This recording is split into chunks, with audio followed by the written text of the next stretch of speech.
Hello and welcome to another video. I saw that last week's video on my $1 million podcast strategy was really popular. So I will do some more podcasting content and I might even create a separate playlist so that all of that is kept over there. Today, though, I want to ask you a question, and that question is, have you lived the same year again and again and again over the last handful of years? I know I certainly had, and this year I have quantum leaped. Next year is going to be phenomenal.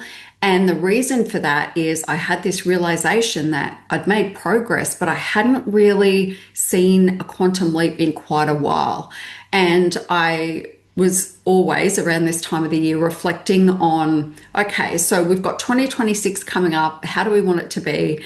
And as I was moving into looking at what I wanted to create in 2026, I was able to also reflect back on 2025 and how significantly different this year has been, even though, because I made some decisions to do things differently. You know, that saying, the definition of insanity is that we do the same thing expecting a different result. And if I look back over the last few years and I want you to do the same thing, have you been doing the same thing but expecting a different outcome? And as I said, I have definitely been doing that. I didn't really feel like I was doing that though, because I kind of felt like, I don't know, I was leveling up, I was leveling up, I was leveling up, and I was making progress for sure. But at the end of the day, it was really still doing the same types of things.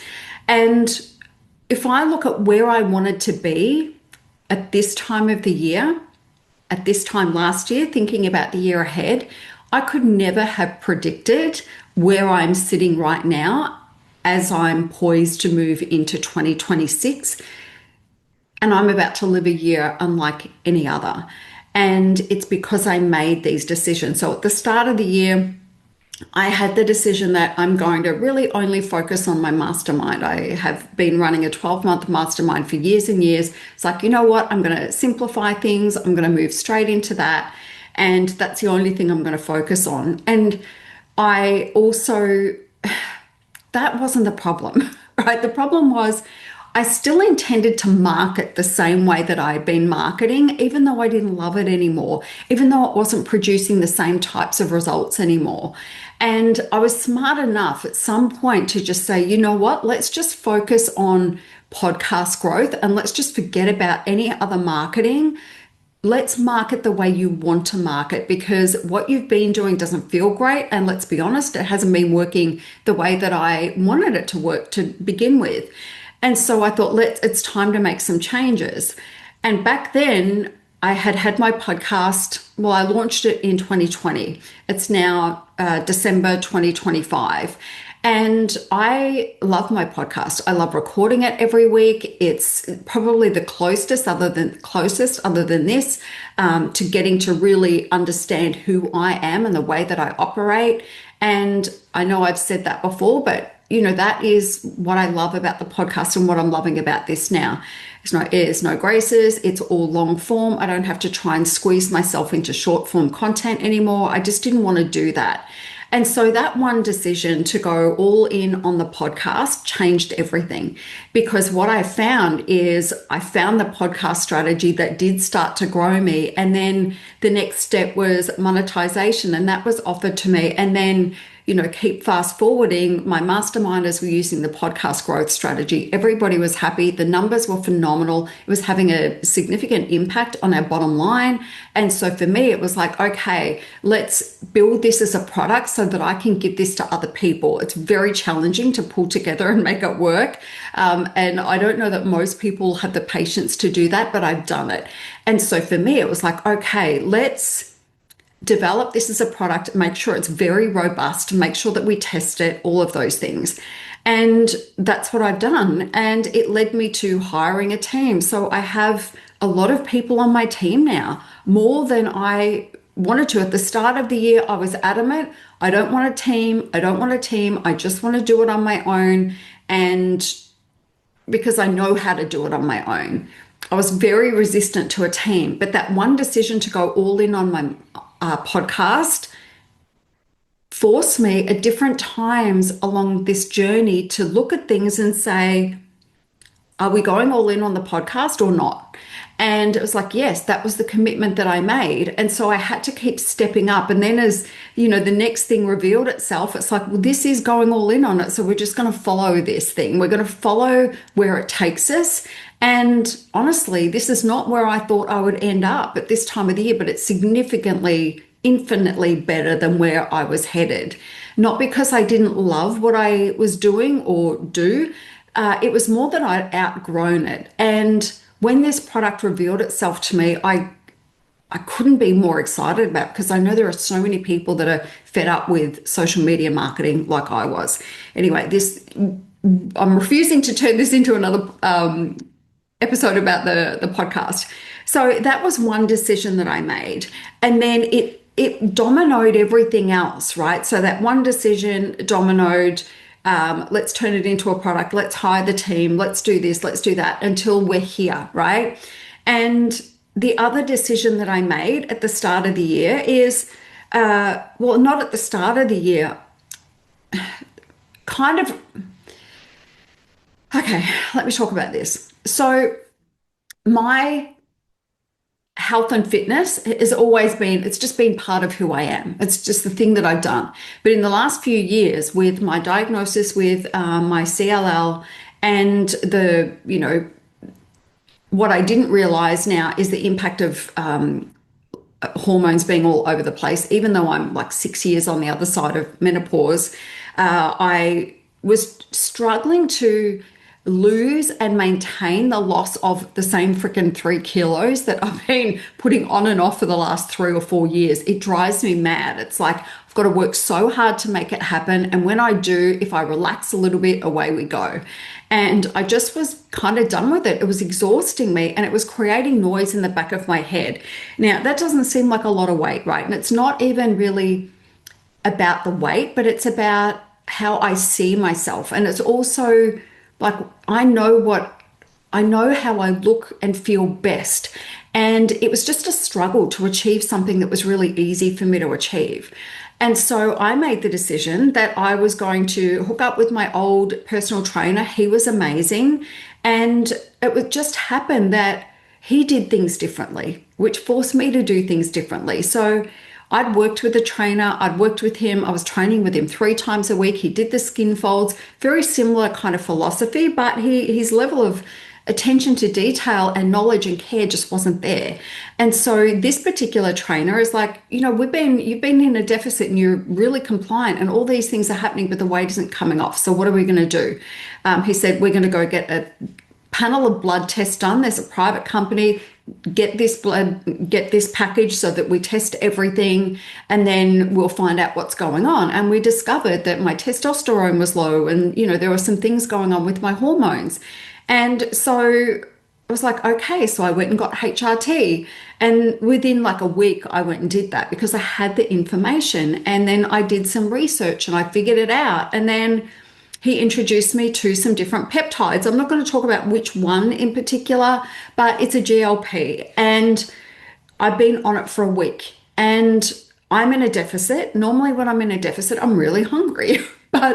And I also have like these fluctuations where I have big drops in my weight, but then it always rebounds back. And it's frustrated me so much because it's hormone related. It doesn't matter what I put in my mouth. It doesn't matter how strict I am. It doesn't matter how disciplined I am and all of, following the rules with the macros and the training and the steps and all that sort of stuff. And, we were unwilling to go lower with my calories because we've got to be mindful that I have a form of leukemia and I have to stay healthy. And so I would never have considered a GLP. It's a GLP-3 and not the O one that we started out with. And so I've been on it a week and I had a big drop like I normally do when I go into a deficit. I've held it and every day I've dropped 100 grams. So by the end of the year, I'm likely to be exactly where I want to be. And I have no fear about it rebounding now. And it's just because I accessed a tool and did my research and was, satisfied myself that this is actually health driven. It's going to help lower my cholesterol and I've got genetically high cholesterol. So it's going to do that. It's going to improve a lot of markers that most people don't even consider. I'm about optimizing myself. And so suddenly this is all happening. And so I know that by the time I get to New Year's Eve on 2025 and I'm sitting there with my glass of champagne and I'm reflecting over the year that I've had and I'm reflecting over the year that I want to have, I will be so grateful for the quantum leap that happened in this last quarter because of the decisions that I made a while ago. But that one decision dominoed into, that domino effect, and it led to the next one, to the next one, to the next one, and to the next one. And even when it came to hiring my team and bringing people on board, those one decisions, that one decision in my business has just, it's crazy. And it's not even in my business, but if we talk about, okay, just a random thing, right? I have had a really hard time finding somebody to clean my house consistently, of a high quality, somebody that I could trust. It's been 3 or 4 years since I've had somebody decent, and that person had to leave because they went to law school. And so it's been frustrating, but I decided to do it differently. I decided, instead of having a look at what was available and then choosing someone, I put an ad in a local paper, in a local Facebook group. Local paper, how old am I? So I put it in that group and I basically just said, I don't want an agency. I want somebody who's independent, who's going to do this, this, this. My inbox blew up. And there was this one particular lady who reached out and she said, I'm in my 60s, but I'm really fit and I could really use the money. Things are pretty tight. And I'm like, let's do it. And she's been amazing. And she was supposed to come once a week. Now once a fortnight. And now I've got her coming once a week. And there's no noise or distraction anymore about, oh, I've got to get to that or I've got to do this, because I know every Friday morning she will turn up and she will do her job and she will do it beautifully. And I don't have to think about that anymore. But even that, I did that differently and it produced a different result. I could struggle and keep going on with the way that I was training and being disciplined and all that to try and achieve that freaking 3 kilo weight loss, which is not a huge amount. Feels a lot on my frame, but it's not a huge amount. And I did something different. I made different choices. I'm using different tools. That is now taking care of itself. Made different decisions, did things differently around the way that I was doing my business. And it's crazy. This will give you an understanding, right? I knew I needed a sales team, and I was going to start with one really amazing salesperson. And so I went onto Instagram and I did the usual, or I just Googled, I think, high ticket closer. And one person stood out to me, and I reached out to my intern and I said, can you please contact her? Can you please run her through like a filter, like screen her? And then if you're really satisfied she's going to do a great job, let's organize a call together. And that first person, there was a short list of 3.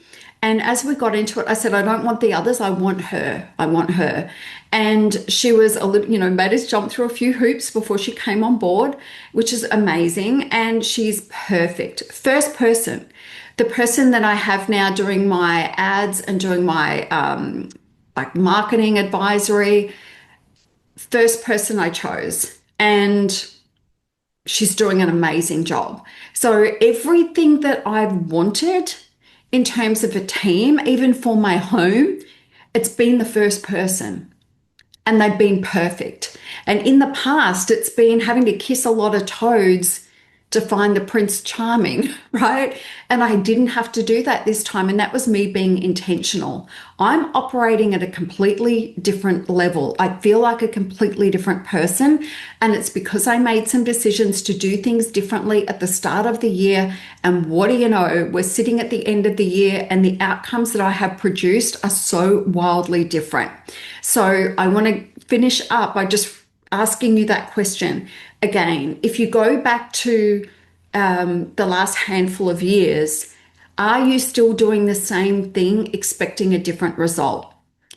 And if you are, and you're now having this realization that I had, that it's time to do things different. If I want a different result, I've got to do things differently. Now's the time to start to think about what that looks like. So for me, it felt very challenging. It felt I was way out of my comfort zone. I definitely stepped into a void for a minute there, but I also knew that I couldn't go back. Once I knew that things needed to change, and I opened my mind to things that were not just within, that same set of habits and circumstances that I had been living for a few years. And night and day. So I want to really encourage you if you want that quantum leap in your business. And I guess I want to say as well, quantum leaps don't always happen in one moment, right? This has felt slow until it felt fast. This has felt like not sure what's going on here until suddenly this is it. And so you've got to be patient, but you've got to know and trust that it's coming. I have had so much trust and faith in every step of the way. And it's because I just couldn't go back. I couldn't go back to doing things the way that I was doing them, even if I wanted to, because it gave me the ick. I just didn't want to do it anymore. And I'm the sort of person that I cannot force myself to do things that I don't want to do. Just can't do it, won't do it. It's lucky for me that I like to do hard things in terms of I would never avoid training or like the hard things, like the things that most people will avoid. I thrive in that space. So the things that I don't want to get myself to do are the things that are typically things I've outgrown, things that feel a little bit beneath me, things that feel like they're superfluous. It's like I can do this in a simpler way. I'm going to remove this step. And so this year it's been a quantum leap year. Next year, I reckon we're going to 10x the year that I've just had. And it feels like it's going to be the easiest year of my life. But it all came back to making different decisions. And along the way, really doing the internal work around being ready. I wasn't ready last year for the level that we're shooting for this year, or the level that's actually occurring right now. I wasn't ready. I had to do the internal work. And one of the things that I spoke about a lot, one of the intentions that I had set was I am increasing my capacity for wealth and success. And I would say things like, I'm a woman who has enormous capacity for wealth and success. And I had to live into that every day. My identity has completely changed. Everything has changed. And it started in the beginning feeling very like, I was going to say random and uncomfortable at the same time. It just felt wildly out of my comfort zone. But I knew what I wanted, and it was not that. I wasn't 100% clear on what the outcome was going to be this year, but I just knew that if you keep trusting your instincts and you keep following this, it's going to lead you where you want to go. And it has. So is it time to do things differently? Do you want a different result? If you want a different result, what do you need to start to do differently? What are some big decisions that you can make today about what 2026 is going to be about for you? And for some people, for me, most of the time, it's about what I don't want anymore. I have to start there. I don't necessarily can sit there and start from nothing and say, what do I want it to be? It's like I have to start with not doing that anymore. Don't want that. Boundaries, standards, all level up every single time I start to rise up. And it's like, well, we're not doing that. So for me, it's more about what I get rid of and what I refuse anymore. I guess it's kind of like that, to the exclusion of everything else, right? The thing to the exclusion of everything else. And so it's that discipline to say no to the things that would keep you in that loop, right? So there were many opportunities that came to me this year that I said no to because I knew it would be too tempting and it would be too distracting. And so I chose the path of absolutely not unless it's this. And that's what I advise for you too. All right. I will see you next week. Bye for now.